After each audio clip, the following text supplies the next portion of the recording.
Hello, I'm Zig Ziglar, and I'm really excited that we're able to spend this time together. In a few minutes, this empty studio will be filled with hundreds of people who, just like you, believe that to get ahead in life, you got to have goals. During this program, we'll look at why goals are important, how to set them, and how to achieve them.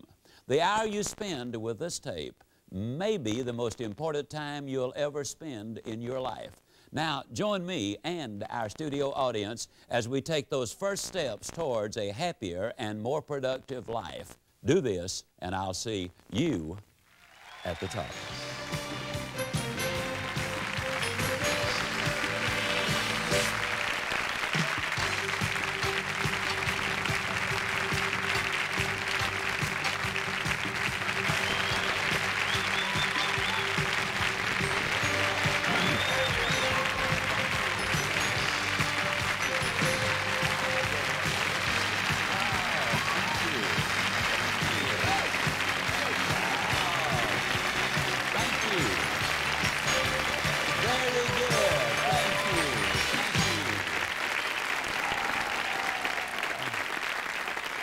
Wow, what enthusiasm. My goodness alive. Read something the other day you're going to be enormously intrigued with. Read where every third person was either remarkably handsome or amazingly beautiful. Now, what I'd like to get you to do is look directly at the person on your left. No, left. Now look directly at the person on your right. And if it ain't either one of them,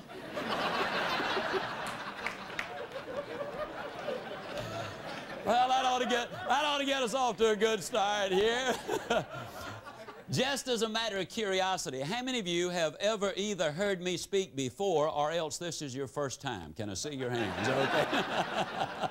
Hey, we're with it here tonight. That's great.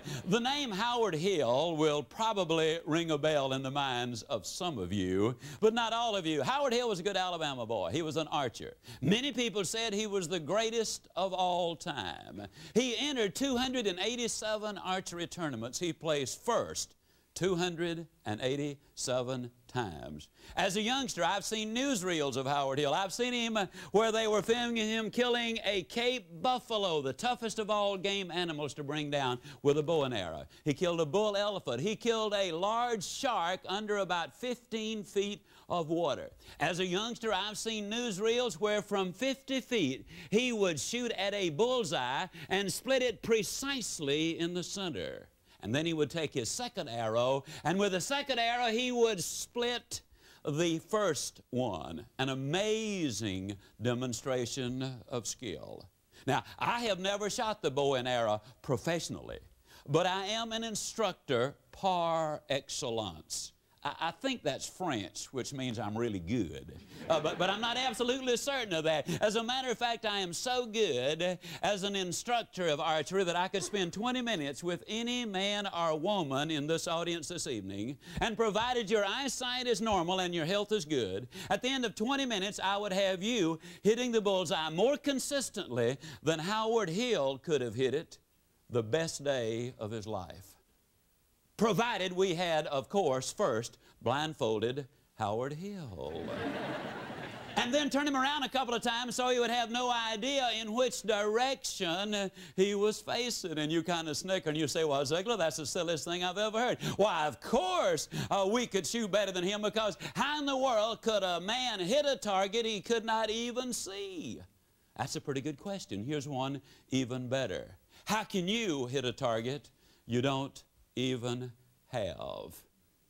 The question, my friends, is, do you have your targets? Have you clearly identified what it is that you want in life? Have you set a date as to when you expect to get it? Have you identified the obstacles you must overcome in order to get there? Have you identified the people, the groups, the organizations you need to work with in order to get there? Have you spelled out what it is you need to know to reach your objective? Have you developed a plan of action, and have you written it down as to what's in it for me? Why do you want to reach the goal in the first place? You see, the problem with most people is they're what we call a wandering generality in life. But the truth is, you can never achieve greatness unless you become a meaningful specific. You see, the basic problem is most people, when they're working on their job, they get to thinking, you know, I really ought to be spending time at home with my family. And then when they're at home with their family, they get to thinking, you really ought to be out there working for my family. And so when they're out there working for their family, their mind is back home. And when they're back home, their mind is back out there in the field. And then they tell everybody, well, I don't ever have time to do anything. No wonder you're always traveling. You see, the basic problem is not lack of time, it is lack of direction. We all have exactly the same amount of time, whether we're a millionaire or a pauper. All of us have 24 hours every single day. The truth is, ladies and gentlemen, we must have goals if we're going to do anything. Goals do a lot of things. For example, they enable you to chase the blues away. I've never known anybody who was truly depressed who had specific and long-range goals. And what goals do is they create activity. And you see, activity, as you work towards reaching them, creates the very excitement which you need in order to accomplish or reach your objectives. The psychologists put it this way: logic will not change an emotion, but action will. And as you get busy working towards these dreams of yours, and yes, you absolutely must have your dreams, ladies and gentlemen, and what we're going to do is look at the ways you build a foundation underneath those dreams. Several years ago, they did an experiment with a number of college students.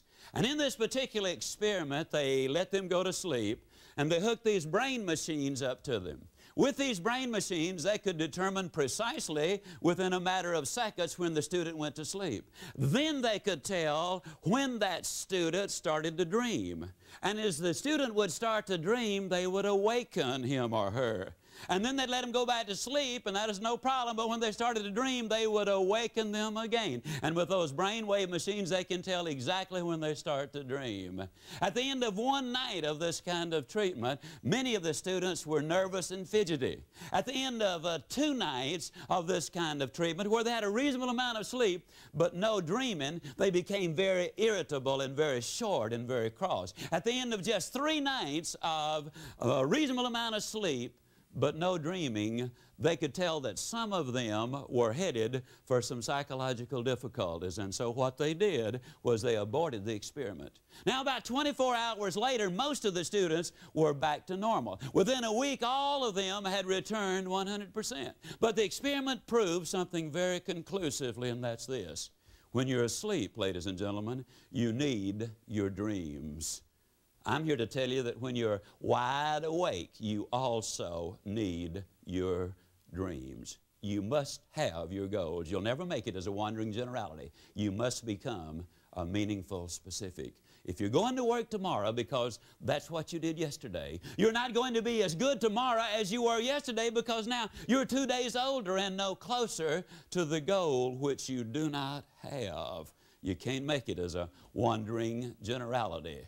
Most people understand you got to become a meaningful specific. It reminds me of an experiment done some little while ago by Jean-Henri Fabre, the great French naturalist. He took a number of processionary caterpillars, so named because they follow each other in a procession, and he lined them around a flower pot until they formed a never-ending circle. And they started going round and round 24 hours that first day, and then they went the next day and the next, and by about the 3rd or the 4th day, he put some pine needles into the center of that flower pot. That's the food of the processionary caterpillar. They kept going round and round, 7 full days and 7 full nights. They went round and round until they literally dropped dead from starvation and exhaustion. With an abundance of food less than 6 inches away, they had starved to death because they confused activity with accomplishment. You've got some friends that are in the same shape. They're busy, busy, busy all the time. They're going, going, going, going, and they're here and they're there and they're somewhere else. But they never really accomplish anything because they don't have those specific, clearly identifiable objectives. You've got to have those goals. Now that you know why it's important to have goals, take the next few minutes to prepare a dream sheet. Write down everything you've ever wanted to do or be or have. Now, don't be judgmental. Let your mind run free. Here's a guide to help organize this dream sheet. As you write down one idea, it will trigger others. No matter how far-fetched or seemingly unrealistic, be sure to write down everything. Begin with travel and vacations, where you want to go and how you're going to get there, your automobile, the kind, the color, all of the options, the house, the size of it, the style, and all of the extras, the money, savings, investments, your career, the salary, the increase, the raises, and all of the benefits which go with it, your promotions, the children and your family, the education, activities, the shared time, friendship, the respect, the helping of others, your health, your body weight, the exercise, your religion, your church involvement, your religious study, and your mind, education, reading, recall. Now, if other things come to mind, you add them to your list.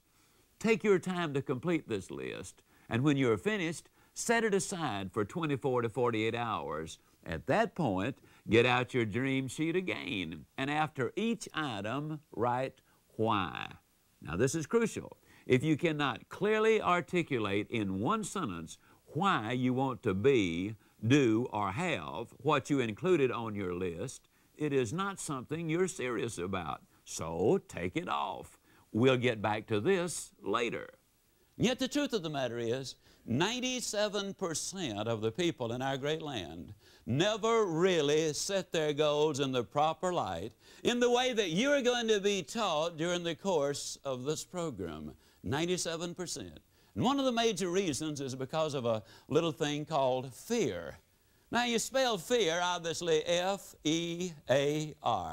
And that really is an acrostic for false evidence appearing real.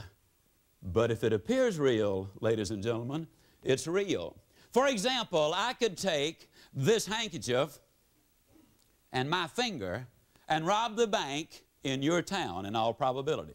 All I'd have to do is put the handkerchief over my face, put my finger in my pocket, and walk up to the teller and in my meanest voice say, "Give me your money." And chances are superb that they would give me the money. The evidence would be false, but it would appear real, and because of that, they would give me the money. A young Cuban hijacked an airplane to Cuba with a bar of soap. He took it to the captain of the aircraft and he said, "Let's go to Cuba. I've got a bomb in here." Though the evidence was false, it appeared real, and they went to Cuba. You see, the truth of the matter is a lot of people collect a great deal of false evidence, and the net result is they never set the goals. Now, let me assure you, there's a certain amount of danger in setting goals. For example, next Monday morning, I get on an aircraft in Dallas, Texas, going into Atlanta, Georgia at 8:45. Now, I've got sense enough to know that when I get on that airplane, there's a certain amount of danger when I get aboard that aircraft, because some airplanes are coming down faster than they go up. And I'll tell you, when those airplanes come down faster than they go up, there's danger for me. But there's more danger for the airplane. You see, when an airplane comes down faster than it goes up, you just about can't hardly trade those dudes in at any price. I mean, their market value is gone. See, there's danger for the airplane, but there's more danger for the airplane if it stays on the ground. Did you realize that according to the engineers, an airplane will wear out faster sitting on the ground than it will wear out flying in the heavens? It'll rust out on the ground. It'll wear out in the heavens. Not nearly as fast in the air as it'll rust out on the ground. And besides, airplanes are built to fly. You get on a ship, there's danger it might sink. But there's more danger for the ship if it stays at anchor in the harbor. Experts tell me that it will collect barnacles and become unseaworthy faster in the harbor than it will if it sails the high seas. And besides, that's what ships are built for. Now, there's a certain amount of danger in setting your goals because, you see, you might not reach those goals. But, folks, there's danger if you don't set the goals. You see, man and nature are 180 degrees apart. We use up nature's natural resources by using them up. But we use up man's natural resources by not using them at all. Oliver Wendell Holmes expressed it very eloquently when he said, "The tragedy in America is truly that we waste our natural resources. But one of infinitely greater tragedy is the fact that we waste our human resources by not using what we've got." And the average person goes to their grave with their music still in them. What a shame. You got to have goals, ladies and gentlemen. I want to talk a little bit about goals on the line of how do you lose 37 pounds and write a book. I'm just going to kind of give you that as an example. For 24 years of my adult life, by choice, I weighed well over 200 pounds. I say by choice because, you see, I have never accidentally eaten anything. I mean, it's always been deliberate. And when I choose to eat too much today, I have chosen to weigh too much tomorrow. You can choose to set goals and realize your potential, or you can choose not to set them. Now, if you choose not to set them, you got to understand that the consequences are not going to be good down the road. For 24 years, I was going to lose that weight. As a matter of fact, in 24 years, I lost several thousand pounds of weight. How many of you already know exactly what I'm talking about? But it wasn't until I wrote it down, put a date on it, listed the obstacles I had to overcome, identified the people, the groups, the organizations I needed to work with, spelled out a plan of action, set that time limit in there, and identified all of the benefits to me. It was only when I did that that the goal became a reality, and I lost the weight. For 10 or 15 years, I was going to write a book. You know anybody who's going to do just a whole lot of things, folks? I was going to write a book. But it wasn't until I got busy writing the book and writing the plans first before the book ever materialized. Yale University in 1953 did a study of their graduating seniors. They discovered that only 3% of them had taken all 7 of the steps you need to take in setting your goals. Another 10% had taken part of the steps, but the majority, 87%, beyond graduating from college and becoming a professor or a preacher or a doctor or whatever, very few of the other 87% had taken any of the steps in setting those goals. Now, in 1973, 20 years later, they did another study of these graduating seniors. And in the area which you can measure, which is in your career and in your finances, the 3% who had taken all 7 steps, that is, they had written down, clearly identified exactly what they wanted, they had put the date on when they expected to get there, they had identified the obstacles they had to overcome, they had spelled out the people, the groups, the organizations they had to work with, they had identified what they needed to know, they had developed a plan of action, and they had written it down. Why do I want to get there? These 3% had accomplished more than the 97% combined who had not set those goals. Now, if it sounds like I'm trying to sell you on having goals, how many of you are getting close already? How many of you are becoming convinced right quick like that you need to have those goals? There's no question about it. The immortal J.C. Penney many, many years ago said, "Give me a stock clerk with a goal, and I'll give you a man who will make history. But give me a man without a goal, and I'll give you a stock clerk." Now, the interesting thing is goals do not care who has them. Let me give you a classic example of the way they work. In 1950, a war-torn, devastated Japan a nation which had lost an incredibly high percentage of its young men. Their cities were in ruins, they had been bombed out, but in 1950 they got together, they meaning industry and government got together and set a goal. The goal was we're going to be the #1 nation in the world during the 1950s in the production of textiles. In 1959, ladies and gentlemen, they accomplished that objective. In 1960, they set another goal. We're going to be the #1 nation in the world in the production of steel. Now, when you understand there's no iron ore in Japan of any significance, there's no coal of any significance there, we're going to be the #1 nation in the world in the production of steel, it seemed like an absurd goal, and yet they reached their objectives. They had taken all of the steps. In 1970, the Japanese set another goal. They said during the 70s, we'll be the #1 nation in the world in the production of automobiles. They missed it, folks. 1 year. It took them until 1980. In 1980, they set another goal, and this time their goal was, we're going to be the #1 nation in the world in the production of computers and electronics.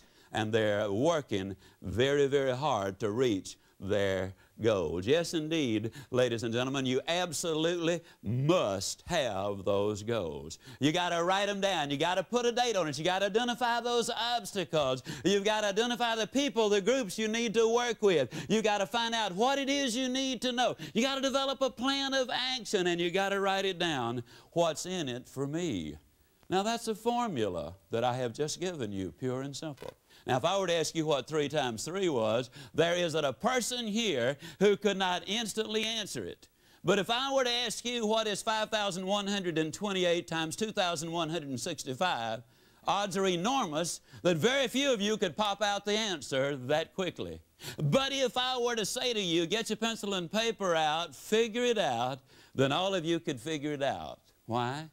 You know the formula. Now, you see, if you know the formula, it really doesn't make any difference, ladies and gentlemen, what the goal really is. When I started to write the book, I took precisely the same steps that I'm talking about. I wrote down the objective. I wrote down the time I completed or expected to complete the book. I identified the obstacles there. And yes, I know this is repetitious. It's the mother of learning. I wrote out and identified the people, the groups, the organizations I needed to work with. I devised a plan of action to do it. I spelled out what I needed to know, and I wrote it all down, what's in it for me. I think most of us would like to be part of that successful group of people with goals, but few of us take the time to sit down and write out our plan for life. The truth is, most of us just don't know how to go about doing it. So here are 7 steps to help you start setting goals. First, you've got to identify the goal. Next, you need to set a deadline for achievement. Number 3, you need to list the obstacles to overcome. Number 4, you need to identify the people and groups to work with. Number 5, you need to list the skills and the knowledge required to reach your goal. Number 6, you need to develop a plan of action. And number 7, you need to list the benefits. What's in it for me? These are the 7 steps you must take to set your goals. The truth of the matter is, you see, there are 7 types of goals. But the formula works exactly the same, whether it's a social goal, a mental goal, a physical goal. Doesn't make a difference what kind of goal it is. Let me kind of alert you and give you a simple example of why we need to be alerted to why we need some of our goals. For example, is there anybody here who has a racehorse worth in excess of $1 million? Can I see your hands? Okay, now if you did have a thoroughbred horse worth in excess of $1 million, would you keep him up half the night, letting him drink coffee and booze and smoke cigarettes and eat junk food? Now, chances are you'd say, Ziglar, that's crazy. Of course not. How about a $10 dog? Would you treat him that way? $5 cat? What about a $1 billion body? See, we need goals identified to take care of our physical body. We need family goals, we need career goals, we need spiritual goals, and yes, we also, ladies and gentlemen, need financial goals. Before going any further, it's time to take a personal inventory, kind of a checkup from the neck up to see how you're performing in various areas of your life. As each area appears on the screen, evaluate yourself on a scale of 1 to 5, 5 being excellent. Begin with the physical area of your life. Rate yourself on appearance, medical checkups, exercise programs, weight control, and nutrition. The next area is the family, your listening habits, your forgiving attitude, being a good role model, time together, supportive of others, respectful and loving. Financial, earnings, your savings and investments. Budget, adequate insurance, charge accounts. Social, your sense of humor, your listening habits, your self-confidence, your manners and caring. The spiritual, the inner peace, the sense of purpose, prayer, religious study, belief in God. Mental, imagination, attitude, continuing education, reading, and curiosity. Career, job satisfaction, effectiveness, job training, understanding the job, the purpose, and your competence. Now, review your performance in all 7 areas and determine which areas need improvement. We will use this evaluation later in the program to help you set your goals. Now, goals have certain characteristics. For example, we need some big goals and some multiple goals. We need more than one goal. If you just have one goal, you'll end up being a warped individual. Now, if you only have one goal, chances are good you're going to reach it if you really work at it, as we've been talking about. But you don't want to be warped. You need the balance that we're talking about. I'd set the goal of losing the 37 pounds. Now, that is a big goal. You need big goals because big goals force you to reach in and utilize the potential which is there. I love the story of old gentleman Jim Corbett, the former heavyweight boxing champion of the world. Corbett was out doing his road work one morning, and he saw a fisherman who was just having a field day. I mean, he was pulling in the big ones and he was pulling in the little ones. And Corbett noticed that as he was running past, the fisherman was putting the little fish in his creel and he was throwing the big ones back in.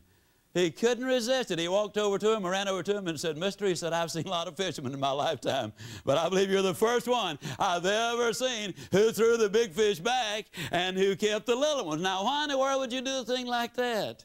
And the fisherman sadly shook his head and he said, "Man, I hate to do it, but," he said, "I don't really have any choice. I have to throw the big ones back because, you see, all I've got's just this little old bitty frying pan."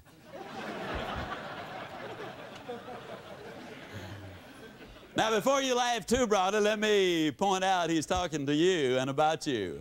And he's talking about me. So many times we get the big goal, the big idea, the big dream, something that would make a big difference not only in our lives but other lives. And no sooner do we get this big goal and we say, "Oh, no, Lord, don't give me such a big one. All I got's just this little old bitty frying pan.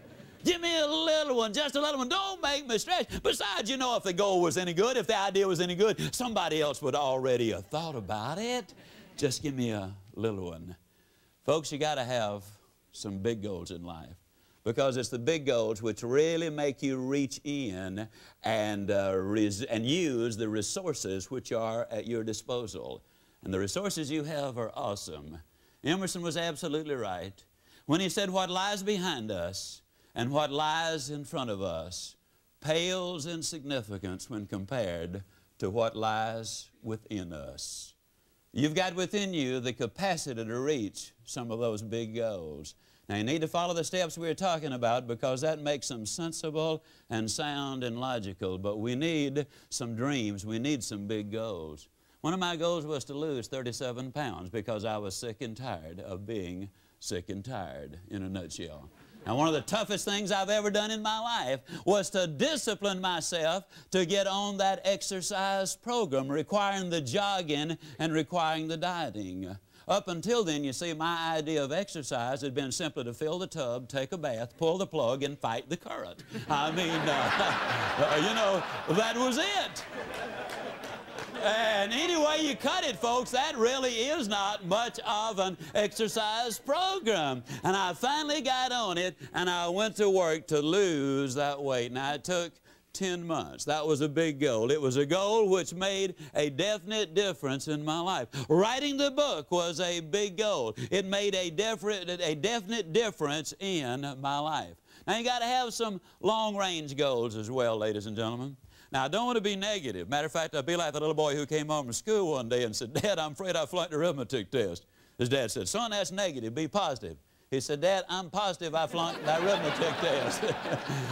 Now, I'm absolutely positive, folks, that you're going to have some difficulties in your life. In front of you, ladies and gentlemen, there is trouble. Some friends of yours are going to disappoint you. Your employer or employees are going to disappoint you. There's going to be some setbacks and reversals that you absolutely cannot understand. There are going to be things happen in your future that will frustrate you, flabbergast you, amaze you, disgust you, and everything else. And that's the reason you've got to have long-range goals. You see, if you've got those specific long-range goals, ladies and gentlemen, and then when things don't go exactly your way, you will treat the setbacks as a pebble on the beach. If you don't have those goals, you'll treat it as if it were the whole ocean front. You got to have long-range goals. And the reason you need long-range goals is because the long-range goals help you to deal with and overcome those short-range failures. The rule is very simple. You go as far as you can see, and then when you get there, you'll always be able to see further. I set my goal to lose 37 pounds in 10 months. That was my objective. And as I looked at it, 37 pounds in 10 months, I knew in my own mind that I could reach that goal of losing 37 pounds in the 10 months. But we got to break things down. Like when I get aboard that aircraft in Dallas going to Atlanta, you see, for the first 20 minutes we'll be headed straight towards Atlanta. But after 20 minutes, we'll no longer be going to Atlanta. Don't know where we'll be going, but it won't be Atlanta, Georgia. Because the direction of the wind will change. The velocity will change. The gravitational pull of the earth, the sun, the moon, and the stars will all blow that airplane off the course. And so the captain of the aircraft will turn the aircraft around, fly back to Dallas, land, and start over. Just seeing if you're paying attention. How many of you know perfectly good and well he's not going to do that?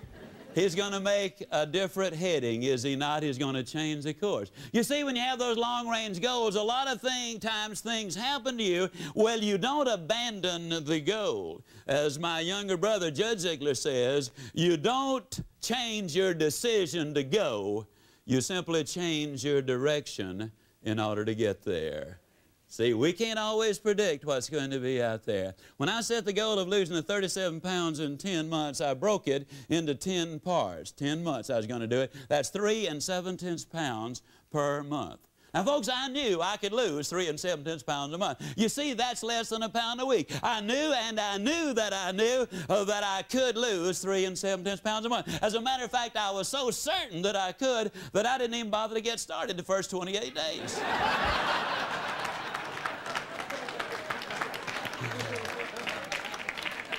How many of you know exactly what I'm talking about? I mean, listen, man, the contest is 6 months. Why get all exercised about it the first week? But Mom, school just started. We've got 9 more months. Why should I knuckle down and study now? Or look, I've got all week to get the correspondence out, boss man or boss lady. Why should I hustle so hard today? But you know, time marches on. 28 days, and then I realized what was happening. I was raised in the little town of Yazoo City, Mississippi. Now, I know that a lot of folks go around the country trying to impress people by claiming to be from Yazoo City. But I really am. Now, when I was a boy, during the Depression, we lived next door to some rich folks. I knew they were rich for 2 reasons. Number 1, they had a cook. Number 2, the cook had something to cook. And during the Depression, that was a sure sign of wealth.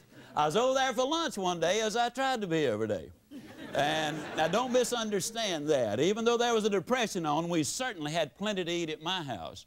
I know we had plenty because if they ever passed my plates for seconds, they'd always tell me, no, you've had plenty. So I know we had plenty. Now, the cook brought the biscuits out, and this is not an exaggeration. Those biscuits were not as thick as my wristwatch. And I looked at her for a moment. I said, Maud, what in the world happened to your biscuits? She reared back, gave a big old tummy laugh, and said, well, I'll tell you about those biscuits. She said they squatted to rise. But she said they just got cooked in the squat. You know anybody that's getting cooked in the squat? You know anybody who's going to do something just as soon as, or they're half a mind to do such and such a thing? You ever have anybody say, well, you know, wait till the kids get out of school and then I'll really get involved in this project. We got so many things going on right now. Wait till they're out of school. Wait till summertime comes and then I'll really get busy. The kids get out of school, you know what they say then? Well, you know, I didn't realize it, but I got to take the kids somewhere every day. I had more time when they were in school. Wait till they get back in school and then I'll really get busy. Kids get back in school, you know what they say then? Well, you know, for the first time in 19 years, dear old Central High has finally got a winning football team, and you got to support the kids there. Wait after the football season is over, then I'll really get busy. Football season then, you know what they say then? Well, here it is, Thanksgiving and Christmas and New Year's, and people don't want to be bothered with this sort of thing this time of year. Wait after the first of the year, man, then I'll really get busy. After the first of the year, you know what they say? Well, it's the weather. Did you ever see weather like this in Chicago or San Francisco or Dallas or wherever? Wait till the weather settles down and then I'll really get busy. Oh, I know what you're thinking. You're thinking I've lost interest in it, but that's not the way I do things. Let me tell you the way I do things now. Here's the way I am. See, this is just the way I do it.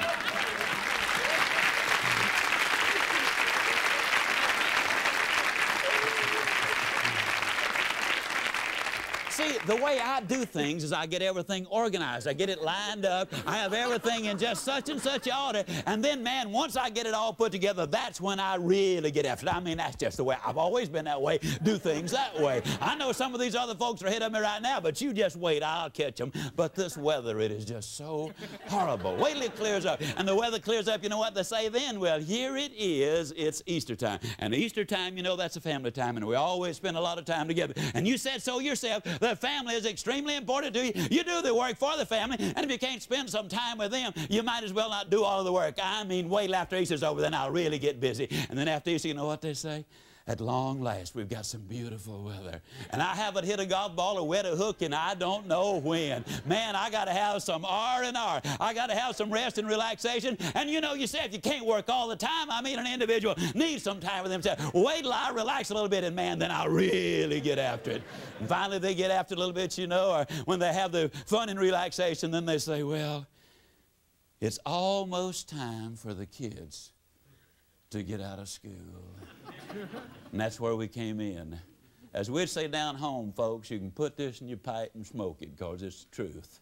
The people who wait for Aunt Matilda to move out, or John to get on the day shift, or the new models to come out, or the new mayor to come in, or for the new advertising campaign to get started. The people who wait on the new senator in Washington, or until inflation slows or the rate of interest come down. The people who wait for changes to take place out there before they do the changing in here are flat going to end up getting cooked in the squat. The rule is simple. You do it now. You do it now. When I analyzed what I had to do, when I wrote it down and understood my objective, that all I had to do was lose 1 29 hundredths ounces per day. Then 10 months later, to the inch, to the ounce, and to the day, I had lost the weight. The truth of the matter is, in writing the book, it's a 384-page book. It's entitled See You at the Top. We've sold in excess of 1,500,000 copies. I wrote 1.26 pages a day for 10 months. You see, to reach your goals, ladies and gentlemen, it does not involve monumental undertakings every day of your life. But what it does involve is a lot of commitment, a lot of decision, and working on it in a relentless, steady, committed basis. You got to do something every day. When I broke it down into that specific thing, you see, goals have got to be specific. You can't make it as a wandering generality. You absolutely must become a meaningful specific. You can take the hottest day the world has ever seen. Take the most powerful magnifying glass you can buy in any store and hold that magnifying glass over a pile of newspaper clippings on that hottest day, and you'll never start a fire. If you keep the glass moving, But the moment you hold that glass still, harness the power of the sun, multiply it through the glass, and boom, you got a fire. You got to have specific goals. My goal was specific. Write the book by July 4th. Lose the weight at the same time. To the inch, to the ounce, and to the day. It all came to pass. You've got to have those specific goals. During this program, we've asked you to prepare a dream sheet and a self-evaluation sheet. Look at your self-evaluation sheet and determine which areas need improvement. Set some specific goals for these areas. Now take your dream sheet and itemize only those things which you truly want to achieve. Combine these items with those from the self-evaluation sheet, and you will have a comprehensive list of your major goals. From this new list, select at least 2 goals you will work on every day. It will be easier to select these goals if you remember that for each goal you must answer yes to these 5 questions. Number 1, is it really my goal? Number 2, is it morally right and fair? Number 3, are my short-range goals consistent with my long-range goals? Number 4, can I commit myself emotionally to complete the project? And number 5, can I visualize myself reaching this goal? For each goal you plan to work on daily, set a deadline for achievement. List the obstacles you need to overcome. Identify the people and groups you need to work with. List the necessary skills and knowledge. Develop a plan of action and list the benefits you will receive. Then, periodically, reevaluate each of your goals. When one goal is reached, replace it immediately with another. Your emphasis on certain goals may change, so it is critical to review your goals list regularly. Now, the question often comes with all of us, if we want to reach our goals, how do you go about it? Do you share your goals with other people? That possibly is the most often asked question of all to me. How and who do you share your goals with? And the rule is basically fairly simple. If it's a give-up goal, you share it with everybody. If it's a go-up goal, you share it only with those people whom you love and trust and whom you know are going to be supportive of you.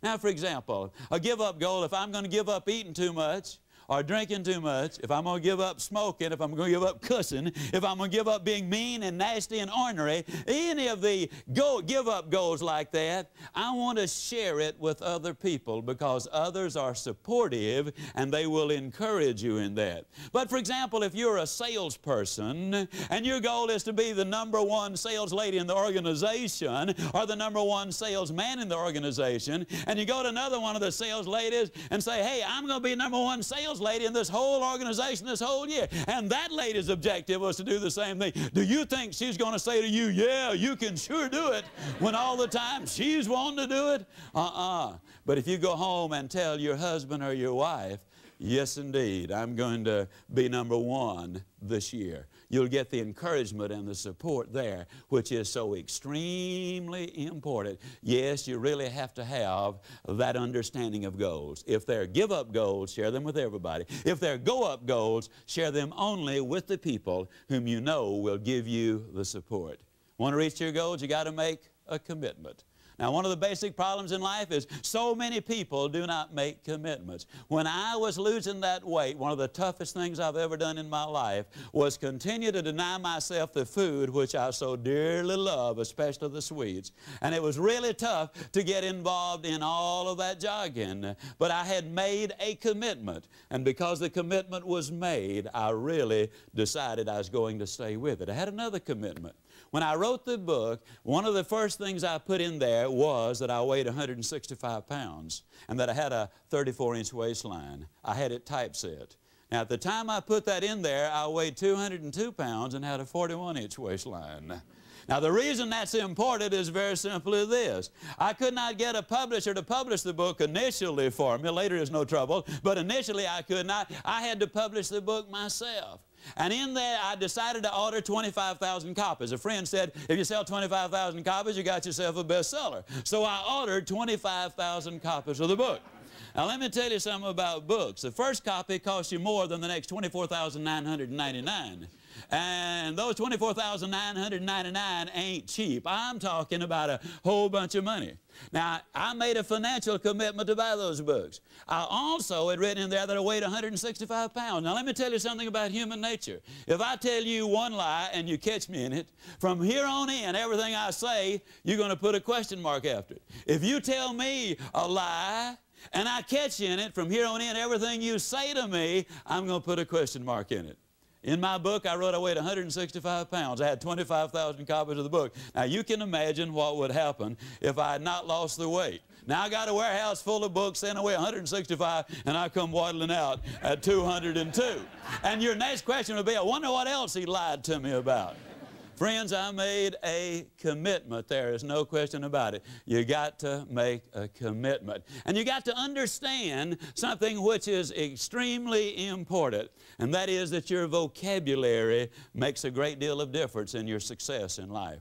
I got to apologize for those people who've heard me do this. But for years, I went around the country, and with a strained expression on my face and pain in my voice, I'd say, you got to pay the price. Sound like a dying calf in a snowstorm. And what a bunch of baloney that was. I'll never forget 9 months of hating jogging and hating joggers. How many of you hate joggers? Can I see your hand, okay? For 9 months, I really hated those joggers. You know, every time I saw one, he was jumping up and down and saying, man, it makes you feel so good. It gives you so much energy. And there I was, hating and hurting every step I was taking and fussing about it, too. And then that day in Portland, Oregon, never forget it, if I live to be 150, beautiful spring day, temperature about 78 degrees, it was high noon. I was running on Portland State University campus, had a seminar at 4 o'clock, this was high noon. And as I was running out there that day, I noticed a lot of the students were laying on blankets. Some were reading, some were studying, some were courting, some were snoozing, and here comes old Ziglar running by. Sweat running down my back, sweat running down my legs, and all of a sudden it hit me that for the first time I was really enjoying running. I was having a ball. And that day I changed my vocabulary. The truth is, folks, you don't pay the price for good health. You enjoy the benefits of good health. You don't pay the price for setting goals. You pay the price for not setting those goals. You enjoy the benefits of reaching those goals. You don't pay the price for a good marriage. You pay the price for a poor one. You enjoy the benefits of the good one. You don't pay the price for good health. You pay the price for poor health. You enjoy the benefits of good health. Yes, your vocabulary really does make a great deal of difference as to whether or not you reach your goals or not. We definitely need to keep it positive, because you see, the mind takes whatever picture you paint in it and goes to work to complete that picture. I want to emphasize that what you get by reaching your goals is not nearly as important as what you become by reaching them. The attitudes, knowledge, and skills and habits developed by people with goals are of infinite value in the tomorrows of their lives. With goals, you can more fully realize your maximum potential, because goals enable you to know, be, do, and have more. Use your mind and talents fully. Have more purpose and direction in life. Make better decisions. Be more organized and effective. Do more for yourself and others. Have greater confidence and self-worth. Feel more fulfilled. Be more enthusiastic and motivated. And yes, accomplish some uncommon projects. Want to reach your goals? You got to know how to train fleas. Now, just as a matter of curiosity, how many of you in this audience do not know how to train fleas? Can I see your hands, please? Boy, it looks like I got to you just in time. And I know you heard the one about the 2 fleas at the bottom of the hill, and one of them says, well, do we walk or take a dog? Well, anyhow. You train fleas by putting them in a jar, and you put the top on the jar, and those fleas will jump up and they'll hit that top over and over and over and over and over and over and over and over and over. And you watch them jump for a long period of time, and they'll keep on jumping and hitting and jumping and hitting. And you watch them, and then all of a sudden you'll notice that even though they continue to jump, they will no longer be hitting the top. Literal truth. Then you can take the top off, and they'll jump and jump and jump and jump and jump and jump, but they cannot, I repeat, they cannot jump out. And the reason they cannot jump out is because they've been conditioned to jump just so high. And once they've conditioned themselves to jump just so high, that's all there is. There ain't no more. Man is precisely the same way. He starts out in life to climb the mountain, to write the book, to break the record, to do something with his life. And along the way, he bumps his head, he stubs his toe, and he becomes what I call a sniop.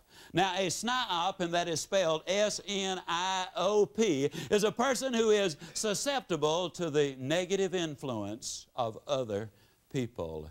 Classic example that everybody will instantly recognize is the 4-minute mile. For years and years and years, athletes the world over had tried to run a mile in 4 minutes. But because they were sniops, they could not do it. The coach had taken his watch out and said, man, there ain't no way you can do it in 4 minutes. Maybe 4:02, maybe 4:05, but not 4 minutes. The doctors had put their stethoscope on the athlete's heart and said, a 4-minute mile? You got to be kidding, man. Nobody will ever do that. Your heart will come right out of the body. It is impossible. And nobody could run a 4-minute mile until a flea trainer named Roger Bannister came along and ran a mile in less than 4 minutes. When Bannister ran the mile in less than 4 minutes, athletes the world over started running miles in less than 4 minutes. Landy of Australia did it less than 6 weeks later. I was in New Zealand last year, and the man over there, Thompson I believe is his name, though please don't hold me to that, had just run his 100th 4-minute or sub-4-minute mile. A 37-year-old man ran a mile in less than 4 minutes. There have been 4 or 5 races where 8 young men all broke the 4-minute barrier in the same race. Now, what am I saying with all this? I'm saying that Roger Bannister got something started. And I'm also going to tell you that Roger Bannister understood more about goal setting than just about anybody you will ever know. He didn't just train superbly and go run a sub-4-minute mile. Yes, he trained extraordinarily hard, but he measured his stride. He timed himself for the 100, the 220, the 440. He had pacers who paced him for the first quarter, the second quarter, the third quarter, and the fourth quarter. He did it as scientifically and as carefully as any goal setter I've ever seen in my life. Yes, Roger Bannister is a flea trainer. What's a flea trainer? A flea trainer is a person who's driven from within. They're not influenced by the sniops and the negative people in life. A flea trainer is an individual who jumps out of the jar. A flea trainer understands that you can get everything in life you want if you'll just help enough other people get what they want. Flea trainers don't tell others where to get off. Flea trainers show them how to get on. Flea trainers don't try to see through other people. Flea trainers see other people through. Want to reach your goals, ladies and gentlemen? You absolutely must become a flea trainer. And you've got to build a winning attitude. We could talk 3 days, 3 weeks, 3 months about building winning attitudes. Harvard University did an exhaustive study on it. Discovered that 85% of the reason that people get jobs and get ahead in those jobs is because they have the right mental attitude. The Cox Report, involving well over 1,000 corporate executives. These men and women were asked the question, how important do you think your attitude is in accomplishing your objectives of becoming corporate executives? 49% of these men and women said that their attitudes were extremely significant. 46.5% said they were significant. In other words, 95.5% of these more than 1,000 executives said their attitudes were significant or extremely significant. To reach your goals, yes indeed, you absolutely must have the right mental attitude. And ladies and gentlemen, let me say, without any hesitation at all, if you're going to reach your goals, you got to get other people involved. You simply cannot reach major objectives entirely on your own. You got to understand that the influence other people have and the help they can give you will play a major role in what you do. When I was a small boy down in Yazoo City, Mississippi, I never shall forget, there was an abandoned section of the railroad track. And as boys will do, we often went down there, and one of our little games was to see how far we could walk on that railroad track without falling off. And we'd take a few steps and we'd fall, and we'd take a few steps and we would fall. Had we only understood that two of us could simply have gotten parallel with each other, reached across the rails and held hands, that we could have literally gone indefinitely without falling off. When business, when management and labor understand that they're on the same side, when husbands and wives and children understand that they're on the same side, when employer and employee understand that they both have the same objectives, when they begin to work together, that's when everybody really benefits the most. You look at the Super Bowl teams every year, and by and large you're going to have the Super Bowl team that number one had major objectives, that was it. And incidentally, did you realize that they spend over 3,000 hours each team preparing for that specific event? Did you realize that the average American spends infinitely more time planning a vacation than they do planning their lives? Did you realize that more people spend more time planning the wedding than they do the marriage? You see, we need, ladies and gentlemen, we need those specific objectives, and we need to work together on these things if we really are going to work at our maximum and the most people benefit the most. You need to work together. As a matter of curiosity, how many of you have ever seen a flock of Canadian geese flying overhead? Can I see your hands? Okay. If you have, you will notice three things about those Canadian geese. Number one, they always fly in a V formation. Number two, if you will notice them, one leg of the V is always longer than the other leg of the V. And number three, if you follow them carefully enough and long enough, you'll notice there's a considerable amount of confusion in the flock. Now, just as a matter of curiosity, how many of you have ever wondered why one leg of the V is always longer than the other one? Can I see your hands, please? Well, let me explain that the longer leg is longer because it has more geese in it.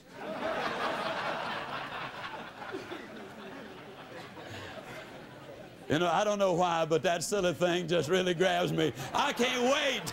I can't wait to get to that particular one, okay? Now, the reason there's confusion in the flock is that periodically they change the leadership of the flock of geese.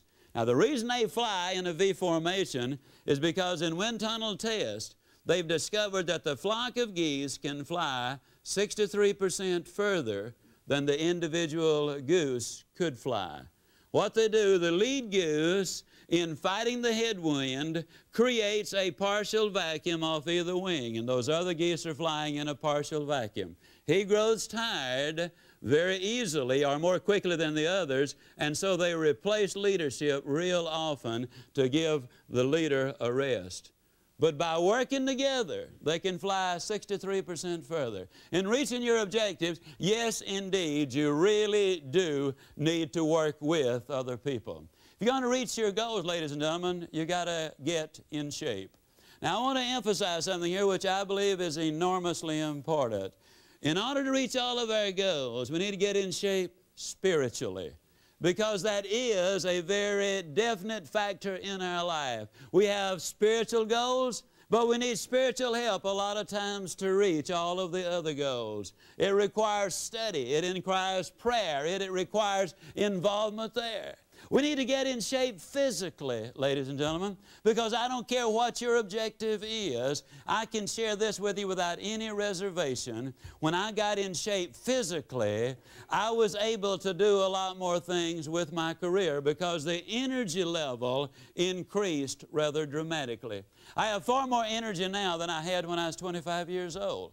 They tell me, the psychologists do, for example, that when I make a 1-hour presentation, that I burn more raw energy than a laboring man does in a 10-hour day.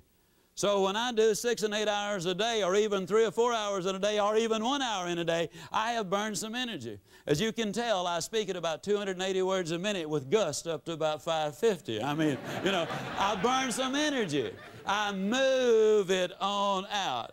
Now, you also need to understand that if you're going to reach your goals, you've got to become attentive to the details in your life. A lot of little things that many people overlook, and you need to become aware on a daily basis of what you're doing towards those goals. Now, I'm not trying to get you to be as detail-oriented as the executive vice president of our company. I mean, he proofreads the Xerox copies. I don't think, you know, that's what we're talking about. But it is the little things that make the big difference. You call a girl a kitten, for example, and she'll love you. Call her a cat. You see, you got a problem there. You can say she's a vision, you score all kind of points. Call her a saint, you're in bad trouble. It's one thing to tell a young lady that she looks like the first day of spring. It's another thing to tell her she looks like the last day of a long, hard winter. I mean, there is a difference. It's the little things. Fellas, if you look at your wife and say, you know, honey, when I look into your eyes, the wheels of time just stand still. That's beautiful, that's poetry, that's motivating, that's exciting. But can you imagine what would happen if you were to look at her and say, you know, honey, you got a face that'd stop a clock. I mean, it's the little things. If this watch of mine were 4 hours wrong, I wouldn't have any trouble with it. I can tell you instantly if my watch is 4 hours wrong. But if it's 4 minutes wrong, I'm in trouble. For example, tomorrow morning I catch a flight at 8:20. Now, if my watch is 4 minutes wrong and I get there at 8:24, see what the problem is? I made a deal with the airlines that, you know, if I was not there when they got ready to go, that they were just to go ahead without me. And I found out last year that they live up to their end of the agreement. I found out also it's easier to catch those dudes before they leave the ground. All of that to say it's the little things that make a big difference. If you want to reach your goals, ladies and gentlemen, not only must you be detail-oriented, looking after the little things, but you also must literally be able to see the reaching. When I had my physical examination at the Cooper Clinic, preparatory to losing the weight and getting on the exercise program, one of the things I did over there, and this is kind of ugly, but I had not read Ann Landers at the time, and I'll use it as my excuse, although I really knew better. You know, Ann says you're not supposed to steal pages out of other folks' magazines. Now, there was a magazine at Dr. Cooper's office. It was an old magazine now. And there was a picture in it advertising jockey shorts. Now, I don't know if you folks read the jockey short ads or not. But if you don't read the jockey short ads, the next time you see one, you ought at least look at the picture. You'll find out in a hurry, they don't put jockey shorts on fat boys. I mean, they just don't. At least they don't have a good year. Now, I took that picture of that fella in those jockey shorts and I hung it up in my bathroom and I said, now there's my hero. That's the way I'm going to be. That's the way I am going to look. Well, the next morning at 5:30, the opportunity clock sounded off. Negative people call them alarm clocks. You know, the opportunity, I mean, if you can hear it, that gives you an opportunity to get up and go. You know what I mean? The opportunity clock sounded off. I rolled out of bed, put on my fancy running outfit I just got, and hit the front door and ran a block, literally. Did better the next day, I ran a block and a mailbox.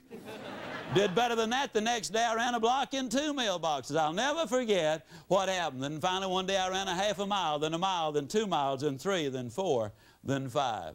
But every time I went in the bathroom, ladies and gentlemen, I saw the picture of that guy in the jockey shorts. That became my goal right there. I visualized myself as looking just like that guy right there. I'm going to look like this man in the jockey shorts. The truth of the matter is we really do need to have a clearly defined target. We need to be able to literally see ourselves as reaching that objective. for many, many years before I ever succeeded, quote, on the platform as a speaker. It was my dream to do exactly that. I cannot begin to tell you the tens of thousands of speeches I made in my mind in order to reach that particular goal. I visualized every speech imaginable. And the beautiful thing about imagination, you see, is you can visualize any kind of speech and any kind of response you want. In these speeches which I made in my mind, and boy, do I ever wish we could have recorded just one of them. You talking about speeches. You've heard about speakers having folks rolling in the aisles. I had them rolling up and down the steps. You heard, about standing ovation. My average standing ovation was 11 minutes in my dreams. I mean, listen, I never made a mistake in the speech I had in my mind. The audience sat there with incredible rapture and attention. I mean, as if they could not believe that a mere mortal could utter such incredible words of wisdom. I mean, the beautiful thing about the imagination is, you see, you can make it absolutely just right. You gotta have your dreams. But let me tell you something, folks. Be careful about your dreams. Be very careful. Because you see, when you dream those dreams, when you write them down, when you put a date on it, when you list the obstacles which you have to overcome in order to get there, when you identify the people, the groups, and the organizations you need to work with in order to get there, when you spell out what you've got to know in order to reach your objectives, when you devise that plan of action, that game plan to get there, and when you write it down, what's in it for me, when you do all of those things, ladies and gentlemen, and follow some of these other steps that we're talking about and are still talking about, you're going to be reaching some of those objectives. I can honestly look you in the eye and say that virtually every major objective I've ever set in my life has been reached. And I honestly believe that the rest of them will be reached. When you follow the steps with firm conviction, when you've made your commitment, when you do all the things we're talking about, things are going to happen in your life. Now, if you'll notice, I've not even hinted throughout this entire presentation that it is easy, because it is not. As a matter of fact, I'm absolutely convinced that life is tough. But the point is, you got to be tough on yourself. And when you're tough on yourself, then life is going to be infinitely easier on you. I can tell you it's fun. I can tell you it's exciting. I can tell you it's rewarding. And I can tell you that when you follow all of the steps we're talking about, that all the goals we've been talking about, the physical, the mental, the spiritual, the social, the career goals, the financial goals, they all come to pass. You see, the interesting thing is, as we look at our goals, there's no such thing as an individual goal. When I set the goal, for example, of writing that book, only about 1 in 2,600 pages a day, little did I realize that it would have such a bearing on my social goals. You'll be amazed at the people that invite me to a free dinner now since I wrote a book. I mean, it affected my social life. But you know what? It also affected my family life, because I had to do a lot of research to put it together. It improved our relationship. It improved my spiritual life, because, again, I had to do some research there. It definitely improved my physical life, because I tied it in. Had a dramatic impact on my career. Had an impact in every phase of my life. Your goals are going to do the same thing. There's no such thing as an isolated goal. They're all tied in to so many of your other goals. In order to reach your goals, we need to be able to visualize all of them. Many years ago, in the days of the sailing ship, there was a young sailor who was out at sea for the first time. And he was ordered aloft to trim the sails because a squall was coming up. And as he started to climb up, he made the mistake of looking down. And the roll of the ship and the turbulence of the sea combined to cause him to become nauseated, and he started to lose his balance and fall. An older sailor underneath shouted up at the young man, "Look up, son, look up!" And the young sailor looked up and immediately regained his balance. You see, the message is very clear. When the outlook isn't good, try the uplook. It's always good. And when things don't look good, look to make absolutely certain that you're not facing in the wrong direction. As Helen Keller so eloquently put it, when you're looking at the sun, you won't see the shadows. And when you're looking towards your objectives which you've set, you won't be seeing so many of the obstacles as you reach towards those goals. Many years ago, as some of you know, the great Houdini was in his heyday. Some people said that Houdini was the greatest magician who ever lived. He was also the master locksmith. He made the boast that he could get out of any jail cell in the world. If you'd let him walk in that jail cell with his street clothes on, he would be out in less than an hour. A small town in the British Isles built a new jail. They were tremendously proud of it. They didn't believe Houdini or anybody else could get out of their jail, and so they challenged him to come give it a try. There's a lot of publicity, a lot of money involved. Houdini liked both of those things, so he accepted the challenge. There was a lot of the publicity going in. The drums were beating, the bugles were blaring, and Houdini strode triumphantly into the jail cell. They closed the door behind him. Houdini took his coat off, and secreted in his belt was a 10-inch piece of steel. Very tough, very flexible, very durable. And he went to work on the lock. At the end of 30 minutes, the confident, even arrogant expression on Houdini's face had disappeared. At the end of an hour, he was absolutely bathed in perspiration. At the end of 2 hours, he actually collapsed and fell against the door, which opened because it had never been locked anywhere except in Houdini's own mind, which meant very simply that it was locked more securely than if every locksmith in Britain had put their best locks on the door. I got to tell you, folks, there are a lot of people who can stop you temporarily. But I'm also going to look you right in the eye and tell you that you are the only one who can stop you on a permanent basis. And I've got an idea as you digest what we've been covering in this hour together, that you're not going to let anybody else stop you on reaching those worthwhile goals, and you're certainly not going to stop yourself. But let me say this, what you get by reaching your goals is not nearly as important as what you will become by reaching the goal that many people said you would not make when you started out. I close with this. Buy these ideas, follow these suggestions, adopt these procedures as your very own. Follow them right through to completion, and I'll definitely see you. And yes, I really do mean you at the top. Thank you very much.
Here are additional audio and video cassette programs that will give you further insights on how to become more successful in your own life.